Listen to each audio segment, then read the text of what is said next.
Dear students, स्वागत है आपका अपना यूट्यूब चैनल में। अब मैं आपको कल अपन ने एक टॉपिक्स देखा था महत्वपूर्ण अनुच्छेद। उसमें अपन ने कुछ अनुच्छेदों को क्लियर किया था जिसके अंदर राष्ट्रपति से संबंधित अनुच्छेद हैं, उपराष्ट्रपति से संबंधित अनुच्छेद हैं, प्रधानमंत्री से संबंधित अनुच्छेद थे, संसद से संबंधित अनुच्छेद थे, हाईकोर्ट से संबंधित अनुच्छेद थे। तो एक से लगभग 150 तक अनुच्छेदों को अपन ने देख लिया था। जो भी अपने इम्पोर्टेंट अनुच्छेद हैं जिनसे एग्जाम में क्वेश्चन पुटअप किए जाते हैं, पूछे जाते हैं और पूछे गए हैं, अपन ने कुछ महत्वपूर्ण अनुच्छेदों को देखा था। और बचे हुए जो भी अनुच्छेद हैं 150-150 से जो ऊपर के अनुच्छेद हैं, आज अपन इस वीडियो में के माध्यम से उनको समझने का प्रयास करेंगे, सीखेंगे, याद करेंगे और यहाँ से याद करके जाएंगे। तो बाकी बचे हुए अनुच्छेद को दोस्तों अपन अब बारी बारी से देखते हैं बिना किसी देरी के। तो देखिए दोस्तों, आइए, ये यहाँ पे मैंने कुछ एक अनुच्छेद लिखे हैं। तो अपन इनको ये देखने से थोड़े जटिल लग रहे हैं आपको कि ये इतने सारे लिख दिए कैसे याद होंगे। देखिए दोस्तों, आप तसल्ली रखिए और मन लगा के पढ़िएगा। आपको एक एक चीज़ याद कराऊंगा मैं यहीं पे। तो उसी क्रम में अपन देखिए दोस्तों स्टार्ट करते हैं। राज्यपाल से संबंधित दोस्तों कुछ 4-5 अनुच्छेद हैं। इनको अपन बारी बारी से देखिए, सीखते हैं कैसे याद कर सकते हैं। देखिए दोस्तों, कोई भी चीज़ याद करने का क्रम आप ऐसे मत रखिए। आप पहले ऐसे याद कीजिएगा उसको, फिर ऐसे याद कीजिएगा, ताकि वो आपको ज़्यादा लंबे समय तक याद रहेंगे और अच्छे से आपके याद रहेंगे। तो देखिए दोस्तों, राज्यपाल से संबंधित 152, 153, 154, 155 और 156 ये अनुच्छेद हैं। 152, 53, 54, 55 और 161 समझिएगा। 152 में दोस्तों परिभाषा है। 153 में राज्यों के लिए एक राज्यपाल होगा, ये बात बताई गई है। 154 में शक्ति और कार्य है, 155 में निर्वाचन है और 161 में क्षमादान है। देखिए दोस्तों, अपने थोड़ा कंपेयर करके पढ़िएगा। अपने जैसे राष्ट्रपति के अंदर पढ़ा था 152, 53, 54 पद, कार्य व शक्ति, निर्वाचन, और 61 में अपन ने पढ़ा था कि उसको महाभियोग के द्वारा हटाया जा सकता है। तो इसी प्रकार इसको भी थोड़ा कंपेयर करें। 152 में क्या है? राज्यपाल की परिभाषा। 153 में बताया गया है कि हर राज्य के लिए एक राज्यपाल होगा। 154 में जब राज्यपाल बना दिया तो उसको कुछ कार्य व शक्तियाँ दी जाएंगी, तो 154 में उसकी शक्ति। फिर 155 में उसका निर्वाचन किस प्रकार से करता है वो प्रक्रिया इसमें बताई गई है। तो मोस्टली कई बार छोटे एग्जाम में पूछा भी जाता है कि राज्यपाल का निर्वाचन कौन करता है। तो दोस्तों ध्यान रखना, राज्यपाल का निर्वाचन वो राष्ट्रपति महोदय करते हैं। और 161 में क्षमादान की शक्ति। थोड़ा सा रिकॉल कीजिएगा कि राष्ट्रपति को क्षमादान की शक्ति किस आर्टिकल के तहत दी गई थी? 85 आर्टिकल के तहत उसको क्षमादान की शक्ति दी गई थी। देखिए दोस्तों, अपन ने यहाँ से 5 याद किए। फिर अपन आते हैं अब मंत्रिपरिषद के ऊपर। मंत्रिपरिषद में देखिए दोस्तों, ये कुछ एक आर्टिकल्स हैं, इनको अपन फिर से याद करने का, रिकॉल करने की कोशिश करते हैं।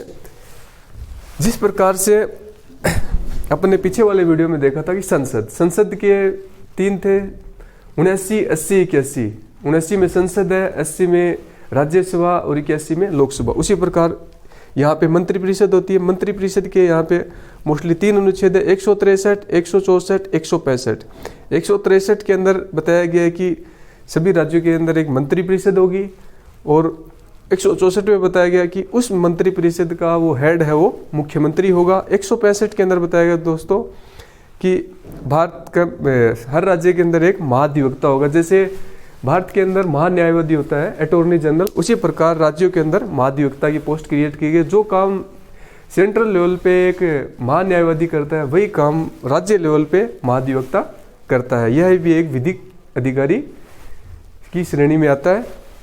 तो देखिए दोस्तों, यहाँ से अपन 3 याद करेंगे, 163, 164, 165। क्रम से याद रखिए। मंत्रिपरिषद से कितने अनुच्छेद संबंधित है? 3, 163, 64 और 65। 63 में मंत्रिपरिषद होगी, 64 में मुख्यमंत्री होगा, 65 में महाधिवक्ता होगा। ठीक है दोस्तों, पहले टर्म्स में अपन ने इनको याद किया। दूसरे टर्म्स में अपन ने इन 2 को साथ याद करेंगे और इसको अपन अलग से याद रखेंगे। ठीक है दोस्तों, अब अपन इसी क्रम में आगे देखते हैं राज्य विधानमंडल। तो जिस प्रकार से केंद्र में लोकसभा होती है, राज्यसभा होती है, उसी प्रकार से राज्यों के अंदर विधान सभा होती है, विधान परिषद होती है। सभी राज्यों के अंदर दोस्तों विधान परिषद नहीं है, कुछ एक ही राज्य है जिनके अंदर अपनी विधान परिषद है, और ऐसे राज्य अपने भारत के अंदर 7 राज्य हैं जिनके अंदर विधान परिषद है। तो इस चीज़ को ध्यान रखना, कितने राज्य हैं जिनके अंदर विधान परिषद है? 7 राज्य हैं, कई बार पूछा जाता है। तो देखिए दोस्तों, तो उसी क्रम में अपन इनको अब इनके अनुच्छेद याद रखते हैं। अनुच्छेद नंबर 168, 170 और 171। अनुच्छेद नंबर 168 में बताया गया है कि हर राज्य के अंदर विधानमंडल होगा, विधानमंडल के अंदर विधानसभा होगी और विधान परिषद होगी। तो 170 में विधान सभा की संरचना और 171 में विधान परिषद की संरचना। अब दोस्तों यहाँ पे एक अनुच्छेद मैंने छोड़ दिया बीच में, 169, 169 अनुच्छेद के अंदर कोई भी राज्य अपने राज्य के अंदर विधान परिषद का गठन कर सकता है। उसको विधान परिषद के गठन की शक्ति जो है वो 169 अनुच्छेद के अंदर दी गई है, वो पूछा नहीं जाता, इसलिए मैंने उसको नहीं लिया है। आप 3 याद रखिएगा राज्य विधानमंडल से, 168, 170, 171। 68 के अंदर विधानमंडल होगा, 70 के अंदर विधान सभा की संरचना होगी, 71 के अंदर विधान परिषद की संरचना होगी। आइए दोस्तों, यहां से अपन इन 3 को याद रख लेते हैं। इससे आगे आते हैं दोस्तों, हाईकोर्ट, उच्च न्यायालय। देखिए दोस्तों, जिस प्रकार से अपन ने लास्ट वीडियो में देखा था कि सुप्रीम कोर्ट है वो कितने नंबर आर्टिकल से संबंधित है? तो सुप्रीम कोर्ट 124 नंबर अनुच्छेद से संबंधित है। उसी प्रकार अपन हाई कोर्ट से संबंधित 2-3 अनुच्छेद देखते हैं दोस्तों। 214 के अंदर दोस्तों बताया गया है कि राज्यों के लिए हाई कोर्ट होगा। 216 के अंदर दोस्तों उसके गठन की प्रक्रिया बताई गई कि इसमें कितने न्यायाधीश होंगे, किस प्रकार से वो कार्य करेंगे, उसके बारे में बताया गया है। 231 जो आर्टिकल है दोस्तों, इसमें बताया गया कि 2 या 2 से अधिक राज्यों के लिए एक हाई कोर्ट होगा। जैसे कि आप लोगों ने सुना भी होगा, देखा भी होगा कि 3-3, 4-4 राज्यों के भी एक हाई कोर्ट होता है, और वो उन सभी राज्यों का कार्यभार देखता है। एक हाई कोर्ट के अंदर 2-2, 3-3 राज्यों के का कार्यभार देखा जाता है। तो वो जो अनुच्छेद है वो किससे संबंधित है? अनुच्छेद नंबर 231 है। 2 या 2 से अधिक राज्यों के लिए एक हाईकोर्ट होगा। ये बात किस आर्टिकल में कही गई है? ये बात अनुच्छेद नंबर 231 में बताई गई है। और 214 में बताया गया कि राज्यों के लिए एक हाईकोर्ट होगा। तो सिंपल सा प्रश्न पूछा जाता है कि उच्च न्यायालय से संबंधित अनुच्छेद है, तो अनुच्छेद नंबर 214। अगर ये क्वेश्चन पूछेगा तो पूछेगा 2 या 2 से अधिक राज्यों के लिए एक हाईकोर्ट होगा, इससे संबंधित अनुच्छेद है, तो अनुच्छेद नंबर 231, 216 में इसके गठन का वर्णन किया गया है। तो दोस्तों यहाँ से अपन इन 3 को एक पेयर बना के याद रख सकते हैं। आगे देखिए दोस्तों, केंद्र राज्य संबंध। अब कुछ एक अनुच्छेद है जो केंद्र और राज्य संबंधों से संबंधित है, अपन इनको भी क्रम से याद रखेंगे। देखिए दोस्तों, याद रखते हैं आर्टिकल नंबर 249, राज्य सूची पर केंद्र द्वारा कानून।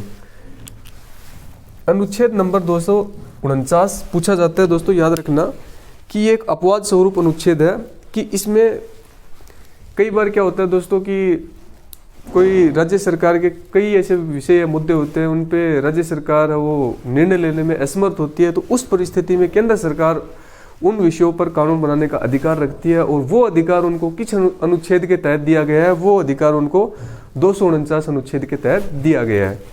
आगे अपन दोस्तों देखते हैं 262, 263, इन दो को अपन पेयर बना के याद रखेंगे दोस्तों। 262 जो अनुच्छेद है वो नदी जल विवाद है। 2 या 2 से अधिक या 2 या 3 राज्यों के मध्य नदी के पानी को लेकर जो विवाद चलता है, उससे संबंधित अनुच्छेद है 262 है। 263 अंतर्राज्यीय परिषद। देखिए दोस्तों, इसको अपन याद करने के तरीके से याद रख सकते हैं कि जब नदी जल विवाद होगा तो अंतर्राज्यीय परिषद का गठन होगा और वहां पे उसका निपटारा होगा। तो 262 वो नदी जल विवाद, 263 वो अंतर्राज्यीय परिषद से संबंधित है। अब 266 और 267 को दोस्तों एक पेयर बना के याद रखिएगा आप। 266 है दोस्तों 266 है दोस्तों संचित निधि कि संचित निधि का वर्णन किस अनुच्छेद में किया गया है? 266। आकस्मिक निधि का वर्णन किस अनुच्छेद में किया गया है? 267। अब ये दोस्तों संचित निधि, आकस्मिक निधि क्या होती है, अपन इनको कॉन्स्टिट्यूशन संविधान के जो अपन और चैप्टर्स पढ़ेंगे उनके अंदर अपन डिटेल से इन लगभग हर चीज़ को डिटेल से देखेंगे कि ये क्या होती है, इनकी बेसिक समझ देखेंगे, किस प्रकार से समितियाँ कार्य करती है, क्या क्या इनके कार्य है, कितने इनमें सदस्य होते हैं, ये सब चीज़ें अपन बाद के जो भी वीडियो आएंगे उनमें डिटेल से देखेंगे। इस सेशन का एक ही टारगेट है दोस्तों, जो भी अनुच्छेद से संबंधित ऑब्जेक्टिव आपके एग्जाम्स में आते हैं उनकी पकड़ बनाना, उनको आपको अटेम्प्ट करना और उनको सही आपको बना के आना। इस वीडियो का उद्देश्य इतना ही है। इस वीडियो में अपन लंबी चौड़ी थ्योरी नहीं देखेंगे, मोस्टली उन्हीं अनुच्छेद को देखेंगे जिनकी पूछे जाने की संभावना मैक्सिमम है और जो पूछे जा चुके हैं। फालतू के अनुच्छेद भी अपन एक भी इस वीडियो के अंदर नहीं देखेंगे।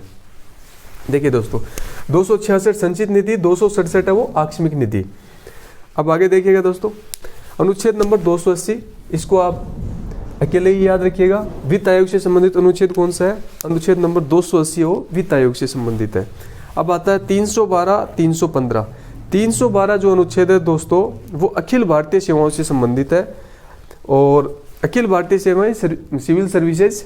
और 315 जो अनुच्छेद है वो दोस्तों यूपीएससी से संबंधित है। तो देखिए दोस्तों, कई जो हाई लेवल्स के एग्जाम्स होते हैं उनमें पूछे जाते हैं कि अखिल भारतीय सेवाएं कौन कौन सी हैं। तो मैं आपको एक छोटा सा लिख देता हूँ शॉर्टकट में दोस्तों। जैसे 3 जो है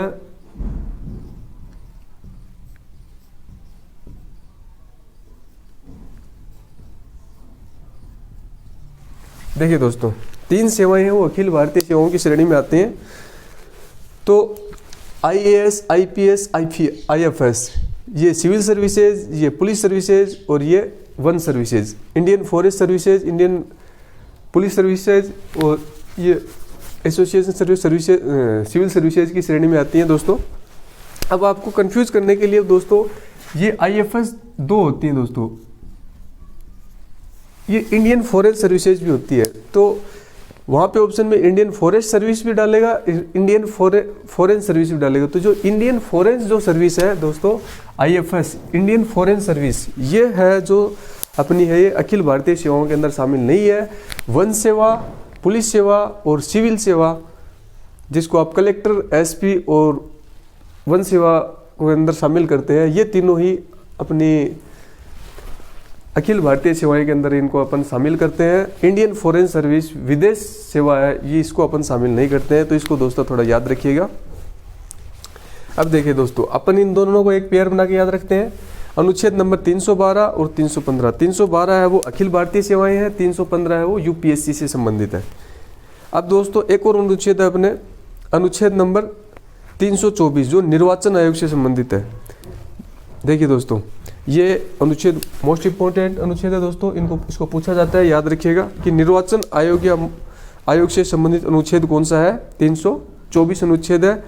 निर्वाचन आयोग की दोस्तों स्थापना 25 जनवरी 1950 को इसकी स्थापना हुई थी। इसको थोड़ा आप याद रखिएगा दोस्तों। देखिए दोस्तों, पहली टर्म्स में अपन ने इन 5 को क्लियर किया, फिर इन 3 को देखा, फिर इन 3 को देखा, फिर इन 3 को देखा, फिर इनको पेयर बना के अपन ने इनको याद किया। अब दोस्तों अपन आते हैं इधर। देखिए दोस्तों, SC ST व आंग्ल भारतीयों से संबंधित अनुच्छेद।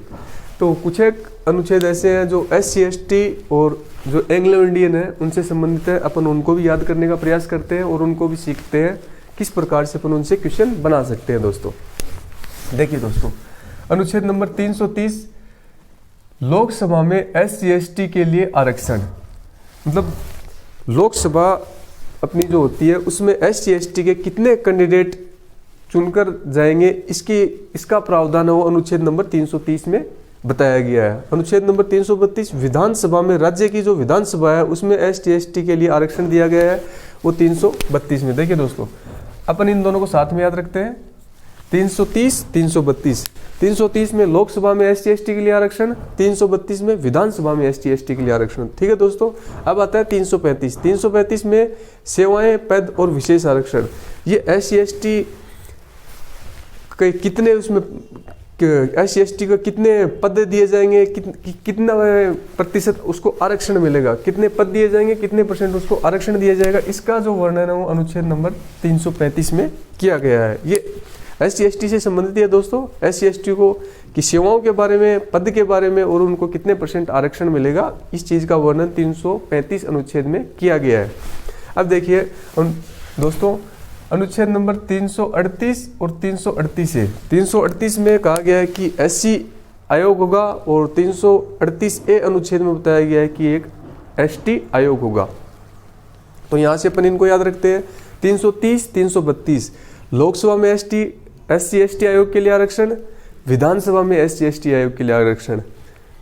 335 में SC/ST के लिए पद आरक्षण की व्यवस्था की गई है और 338 में SC आयोग, 338A में ST आयोग। अब देखिए दोस्तों, अपन इन दो को याद किया, इसको अकेले याद किया और फिर इन दो को याद किया। अब अपन देखते हैं दोस्तों, 300 इन दो को पेयर बना के याद रखते हैं। 331 और 333।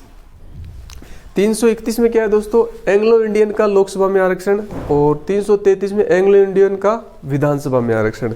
कि एंग्लो इंडियन को लोकसभा में आरक्षण कितने अनुच्छेद में, 331 में, और 333 में एंग्लो इंडियन को विधानसभा में आरक्षण। जैसे ये थे 330, 332 एक छोड़ के, ये जैसे यही सेम वैसे है 331 एक छोड़ के 333 एंग्लो इंडियन का आरक्षण है और ये SC/ST आयोग का आरक्षण है। ठीक है दोस्तों, तो अपन को इस प्रकार से इनको छोटे छोटे टर्म्स बना के टुकड़ों में तोड़ के याद रखते हैं ताकि अपन इनको लंबे समय के लिए याद रख सकें। देखिए दोस्तों, अब ये एक अलग से याद रख लीजिएगा, OBC आयोग का गठन किया गया दोस्तों अभी थोड़े साल पहले, तो इसको भी याद रखिएगा कि OBC आयोग का गठन किस आर्टिकल के तहत किया गया है। अनुच्छेद नंबर 340 के तहत OBC आयोग का गठन किया गया है। अब अपन थोड़े 2-4 अनुच्छेद और देखेंगे दोस्तों। एक राजभाषा से संबंधित अनुच्छेद कौन सा है, 343 याद रखना दोस्तों, काफी बार पूछा जाता है, इंपॉर्टेंट अनुच्छेद है। राजभाषा, अपनी राजभाषा कौन सी है दोस्तों, हिंदी। लिपि पूछे तो लिपि देवनागरी है और राजभाषा है अपनी हिंदी। इससे संबंधित अनुच्छेद कौन सा है, देवनागरी लिपि से पूछ ले संबंधित या हिंदी से संबंधित या राजभाषा से संबंधित, बात एक ही है। संबंधित अनुच्छेद है दोस्तों 343 राजभाषा से या देवनागरी लिपि से। अब दोस्तों अपन देखते हैं संविधान संशोधन से संबंधित एक आर्टिकल्स देखते हैं दोस्तों। अपन संविधान संशोधन से संबंधित अनुच्छेद है दोस्तों 368, जिसके अंदर संविधान संशोधन की प्रक्रिया का वर्णन किया गया है। और अपन बाद में एक वीडियो के द्वारा देखेंगे कि अपने देश में प्रारंभ से लेके 1947 से लेके अब वर्तमान में प्रेजेंट तक कितने संशोधन हो चुके, जो भी मोस्ट संशोधन है जिनसे एग्जाम में क्वेश्चन आते हैं, पूछे जाते हैं, उन सब का अपन एक वीडियो के माध्यम से डिस्कस करेंगे। आपको मैं सारे संशोधन बताऊंगा कि किस प्रकार से कौन सी सन में कौन सा संशोधन हो और उस संशोधन से क्या संविधान के अंदर नया ऐड किया गया या क्या संविधान के अंदर हटाया गया। तो देखिए दोस्तों, अब नेक्स्ट क्या है, आपात उपबंध। आपात उपबंध 3 प्रकार के आपात उपबंध होते हैं दोस्तों, 352, 356 और 360। 352 राष्ट्रीय आपात, 356 राष्ट्रपति शासन और 360 होता है वित्तीय आपात। इसमें दोस्तों राष्ट्रीय आपात कब लागू होता है, जब अपने क्षेत्र में, जब अपने सेक्टर में कोई बाहरी युद्ध हो जाता है या कोई बाहरी देश आक्रमण कर देता है, तो ऐसी विपरीत परिस्थितियां बन जाती हैं, तो उस समय राष्ट्रपति है वो राष्ट्रीय आपात की घोषणा कर देता है। 356 राष्ट्रपति शासन, जब दोस्तों कोई सरकार या फिर कोई केंद्र शासित प्रदेश जब अपनी शासन व्यवस्था को सुचारू रूप से चलाने में असक्षम हो जाता है, वहाँ पे कोई घटना हो जाती है या फिर कोई आपदा विपत्ति आ जाती है, तो उस सूरत में राष्ट्रपति है वहाँ पे राष्ट्रपति शासन लागू कर देता है। किसी पर्टिकुलर राज्य में या केंद्र शासित प्रदेश में राष्ट्रपति शासन लागू कर देता है। अगर वहाँ की सरकार कानून, उस क्षेत्र में कानून बनाने में या फिर कानून का पालन करने में अगर असमर्थ नजर आती है, तो वहाँ पे राष्ट्रपति शासन लागू हो जाता है। अब आता है अनुच्छेद नंबर 360, ये होता है वित्तीय आपात। ये दोस्तों अपने देश में आज तक एक भी बार लागू नहीं हुआ है, अब तक एक भी बार अपने देश में। जब इसका मतलब है जब देश में बहुत ज़्यादा वित्तीय संकट आ जाता है और देश की आर्थिक स्थिति बहुत ज़्यादा खराब हो जाती है, तब दोस्तों इस आपात को लागू किया जाता है 360 अनुच्छेद के तहत। लेकिन दोस्तों आज तक ये अपने देश में लागू नहीं हुआ है। तो देखिए दोस्तों, अब अपन एक बार थोड़ा सा फिर से इनको रिकॉल करते हैं और चैप्टर को फिनिश करते हैं। राज्यपाल से संबंधित 5 अनुच्छेद दोस्तों 352, 53, 54, 55 और 61। 52 में परिभाषा, 53 में राज्यों के लिए राज्यपाल, 54 में कार्य व शक्ति, 55 में निर्वाचन और 161 में उसको क्षमादान की शक्ति प्राप्त की, समाधान की शक्ति दी गई है, जिसके तहत राज्यपाल किसी भी व्यक्ति की जो उसको सजा होती है उसको कम कर सकता है, माफ़ कर सकता है। ये सब शक्तियाँ उसको अनुच्छेद 161 के तहत दी गई हैं। अब मंत्रिपरिषद से संबंधित दोस्तों 2 अनुच्छेद 163, 64। 163 में मंत्रिपरिषद होगी और 164 में उस मंत्रिपरिषद का हेड है वो मुख्यमंत्री होगा। अनुच्छेद 165 में महाधिवक्ता होगा। राज्य विधानमंडल से संबंधित दोस्तों 3 अनुच्छेद 168, 70 और 71। 168 में विधानमंडल होगा, 170 में विधानसभा की संरचना, 171 में विधान परिषद की संरचना। हाईकोर्ट से संबंधित 3 अनुच्छेद 214, 16, 216 और 231। 214 में राज्यों के लिए हाईकोर्ट होगा, 216 में गठन का वर्णन है, 231 में 2 या 2 से अधिक राज्यों के लिए एक हाईकोर्ट होगा, ये बात कही गई है। केंद्र राज्यों के बीच में संबंध 249 के अंदर राज्य सूची पर केंद्र सरकार को कानून बनाने का अधिकार है। ये दोस्तों थोड़ा अपवाद है तो इसको याद जरूर रखना। 249 नंबर जो अनुच्छेद है, ये अनुच्छेद मोस्टली बड़े एग्जाम में पूछा जाता है, लेकिन अगर अपने एग्जाम में अगर ऐसा ये आता है तो अपने लिए वो एक प्लस पॉइंट होता है, बोनस अंक होएगा, तो इसको विशेष रूप से याद रखिएगा। देखिए दोस्तों, मैं आपको एक बात बताना चाहता हूँ। पढ़ाई सब करते हैं, कोई कोचिंग इंस्टीट्यूट से करता है, कोई अपने घर पे करता है, कोई किसी के गाइडेंस लेके करता है, कोई यूट्यूब चैनल पे करता है। देखिए दोस्तों, तो पढ़ाई का एक तरीका होना चाहिए जिससे अपन को वो ही चीज़ें ज़्यादा पढ़े जो अपने एग्ज़ाम में आने लायक हैं, क्योंकि अपन जो दोस्तों पढ़ रहे हैं वो सक्सेस होने के लिए पढ़ रहे हैं, एग्ज़ाम में सफलता के लिए पढ़ रहे हैं। तो अपने को वो चीज़ें ज़्यादा पढ़नी है जो एग्ज़ाम में आने लायक चीज़ें हैं। अब देखिए दोस्तों, मोस्टली क्या होता है कि कोचिंग में टीचर, इंस्टीट्यूट या यूट्यूब चैनल वाले, जो भी आप यूट्यूब चैनल देखते हो, वहाँ पे आपके मोटे मोटे अनुच्छेद बता दिए जाएंगे। जैसे इनमें से बता दिया जाएगा आपको, कोई 1, 2, 161 बता दिया जाएगा, यहाँ से 380 वित्त आयोग वाला बता दिया जाएगा, यूपीएससी वाला बता दिया जाएगा, निर्वाचन आयोग बता दिया जाएगा। जो मोस्टली अनुच्छेद है ये बता दिया जाएगा दोस्तों, ये बता दिया जाएगा। राजभाषा से संबंधित, आपात उपबंध से संबंधित बता दिए जाएंगे। तो ये जो अनुच्छेद है दोस्तों, ये तो हर बच्चे को याद है। आप जो कंपटीशन एग्जाम देने जा रहे हो, मानो उसमें आपने 1 लाख स्टूडेंट्स ने फॉर्म डाला है और उसमें वैकेंसी मुश्किल से 1000, 2000 या 5000 है। तो ये जो अनुच्छेद है, राजभाषा वाले, निर्वाचन आयोग वाले, ओबीसी आयोग वाले, ये जो अनुच्छेद है, ये तो लगभग 1 लाख में से दोस्तों 20,000 स्टूडेंट्स को तो याद होंगे ही होंगे। और वैकेंसी उसमें मोस्टली होती है 1000, 2000, 5000। तो जब 20,000 स्टूडेंट्स को ये याद है, तो अपन को तो उन 1000 की श्रेणी में आना है ना, जितनी वैकेंसी अपने को, तो उनकी श्रेणी में आना है। तो उनकी श्रेणी में आने के लिए दोस्तों आपको थोड़ा स्पेशल बनना होगा, थोड़ा स्पेशल पढ़ना होगा, तभी आप उनकी श्रेणी में आओगे। तो उसी के लिए मैं बता रहा हूँ कि कुछ एक चीज़ें ऐसी है कि एग्जामिनर इजी क्वेश्चन जैसे देता है, तो इजी क्वेश्चन तो दोस्तों हर आदमी सोल्व करेगा। जब वो जहाँ पे थोड़ा टफ क्वेश्चन देता है, जब वो टफ क्वेश्चन देता है, अब अगर अपन उस टफ क्वेश्चन को सोल्व करने में सक्सेस होते हैं दोस्तों, तो अपना सिलेक्शन, अपन उस जो भी भीड़ चल रही होती है अपने साथ में, जो भी ये भीड़ चल रही होती है, तो अपन भीड़ को छोड़ के ऊपर निकल जाते हैं इसमें। तो दोस्तों मेरे कहने का मतलब ये है कि आप उन क्वेश्चंस के ऊपर भी पकड़ बना के रखें जो दूसरे स्टूडेंट्स उन क्वेश्चन को नहीं बना पाए, चाहे सब्जेक्ट्स कोई भी हो, जीके हो, आपका रीजनिंग हो या मैथ्स हो या इंग्लिश हो, जो भी सब्जेक्ट्स हो, आप थोड़ा उन क्वेश्चंस के ऊपर भी फोकस करो जो दूसरे स्टूडेंट्स उनको ना बना पाए, ताकि आप कंपटीशन की दौड़ में उनसे आगे निकल सको और आप सफलता को हासिल कर सको। ये दोस्तों आप तभी होगा जब आप सेल्फ स्टडी करोगे, थोड़ा मार्गदर्शन प्राप्त करोगे। किसी भी जगह से आप मार्गदर्शन ले सकते हो, अच्छा कोचिंग इंस्टीट्यूट हो जहाँ पे पढ़ाने वाला आपको अच्छा हो और आपको सही मोटिवेट करे, सही दिशा में गाइड करे कि इस प्रकार से आप पढ़ोगे। या फिर कोई यूट्यूब चैनल की हेल्प ले सकते हो, या आप हमारे यहाँ से जुड़ के हमारी हेल्प ले सकते हो। हम आपको बिल्कुल सही मार्गदर्शन देंगे, जो एग्ज़ाम है उसके अकॉर्डिंग ही पढ़ाएंगे, सिलेबस से आउट कुछ नहीं पढ़ाएंगे। ये जो वीडियोज़ हैं दोस्तों, ये बिल्कुल बेसिक से मैं इसलिए पढ़ा रहा हूँ दोस्तों, कुछ एक स्टूडेंट्स को हो सकता है ये सब याद हो पहले से, और इनसे ज़्यादा भी अनुच्छेद याद हो। तो दोस्तों ये नहीं कि मैं उनके लिए वीडियो बनाऊँ कि उनको सब कुछ याद है, और मैं कुछ ऐसी एक्स्ट्रा चीज़ें भी इनमें इंक्लूड करूँ कि जो उनको याद ही नहीं है। जो बहुत टैलेंटेड स्टूडेंट्स हैं, कोचिंग की तैयारी कर रहे हैं, सेल्फ स्टडी कर रहे हैं, मेरे को दोस्तों वीडियो इस चीज़ को ध्यान में लेके बनाना होता है कि मानो किसी को कुछ नहीं आता है, अपन उसको बेसिक से पढ़ेंगे। तो इसी चीज़ को ध्यान में रखकर मैं वीडियो बनाता हूँ कि अपन हर चीज़ को बेसिक से पढ़ेंगे और मोस्टली उन्हीं चीज़ों को पढ़ेंगे जो ज़्यादा एग्जाम में आती हैं, क्योंकि अपना माइंड दोस्तों इतना ज़्यादा बड़ा नहीं है कि अपन सब कुछ याद रख सके। इसलिए लिमिट में पढ़ेंगे, लिमिट से याद करेंगे, और जो भी आने वाले एग्जाम हो उसमें सक्सेस होकर दिखाएंगे।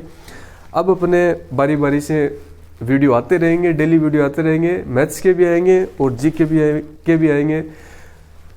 पहले अपन दोस्तों एक बार कॉन्स्टिट्यूशन के वीडियो कंप्लीट कर लेते हैं, और साथ साथ में अपन इसमें आधुनिक भारत के इतिहास को भी कंप्लीट करेंगे और मैथ्स को भी कंप्लीट करेंगे। तो देखिए दोस्तों, ये जो मैं चीज़ बता रहा था ये आपको भीड़ से अलग करने के लिए बता रहा था कि जो भीड़ चल रही है आप उससे अलग होके दिखाइए, उससे अलग बनिए, और उससे आप अलग बनोगे तभी आप सक्सेस को जल्दी प्राप्त करोगे। भीड़ में चलोगे तो दोस्तों कुछ नहीं होने वाला, भीड़ में ही चलते रहोगे। इसलिए अपने जो पढ़ाई का जो स्टैंडर्ड है उसको डेवलप कीजिएगा, और अपनी जो पढ़ाई में जो नियमितता है उसको जारी रखिएगा। टेंशन या डिप्रेशन बिल्कुल नहीं लीजिएगा, चाहे कुछ भी हो जाए, बिल्कुल स्लोली स्मूथ वे में पढ़ते रहिएगा। एक दिन सफलता आपको जरूर मिलेगी, चाहे एग्जाम एक छोटी सी आपकी कांस्टेबल की हो या आपका पीसीएस या यूपीएससी के एग्जाम हो, एक दिन आप उसमें जरूर सफल होगे। फर्क बस इतना है, आपको अपने आत्मविश्वास को कायम रखना है और अपनी जो पढ़ाई की जो स्टडी है उसको निरंतर रखना है। हो सकता है मेरा एक दिन वीडियो नहीं आए तो इसका मतलब ये नहीं कि उस दिन आप नहीं पढ़ोगे, उस दिन आप अपनी बुक से पढ़िए, कोई भी बुक से पढ़िए या अपनी मैगजीन से पढ़िए, कहीं से भी पढ़िए, लेकिन आप अपनी स्टडी है वो स्टॉप नहीं करोगे किसी भी सूरत में। मैं कोशिश करूँगा दोस्तों, जैसे आप लोगों का प्यार और सपोर्ट मुझे मिलता रहेगा तो मैं भी वीडियो बनाता रहूँगा और अच्छी और ज़्यादा सुधार करूँगा वीडियो में, और ज़्यादा आपको बताने या समझाने की कोशिश करूँगा। लेकिन इसमें आप लोगों का सहयोग और प्यार की मुझे ज़रूरत है। तो लाइक कीजिए, सपोर्ट कीजिए और वीडियो को शेयर कीजिए, ताकि आप जैसे दोस्त और भी कुछ सीख सके, पढ़ सके और एक सही मार्गदर्शन प्राप्त कर सकें, ताकि वो भी अपनी ज़िंदगी में सक्सेस हो सके। और मेरा इस YouTube चैनल का ये उद्देश्य है कि मैं अपनी ज़िंदगी में ज़्यादा नहीं तो कुछ एक स्टूडेंट को उनकी सही मार्गदर्शन देकर उनके जो सही लक्ष्य है उसको प्राप्त करने में उनकी मदद कर सकूं। यही मेरा इस YouTube चैनल का लक्ष्य है दोस्तों। ये आपका अपना YouTube चैनल है दोस्तों, इसको आप लाइक कीजिए, सपोर्ट कीजिए और अपने भाई बंधुओं दोस्तों को बताइए और उनको भी पढ़ने का मौका दीजिए। यहाँ पे मैं उनको बेस्ट प्लेटफॉर्म देने की कोशिश कर रहा हूँ, तो आप भी कुछ कीजिएगा। हमारा साथ आपके साथ है, हम अधिकारी बन के दिखाएंगे तो आपको भी अधिकारी बन के दिखाना है। ये नहीं कि हम अधिकारी नहीं बन सकते, आप कितने भी कमज़ोर स्टूडेंट्स हो आप अधिकारी बनोगे अगर आप सही मार्गदर्शन लोगे, सही तरीके से स्टडी करोगे और कंटिन्यू स्टडी करोगे और अपने लक्ष्य से ध्यान विचलित नहीं करोगे, तो एक दिन आप अधिकारी जरूर बनोगे। जय हिंद दोस्तों, जय भारत।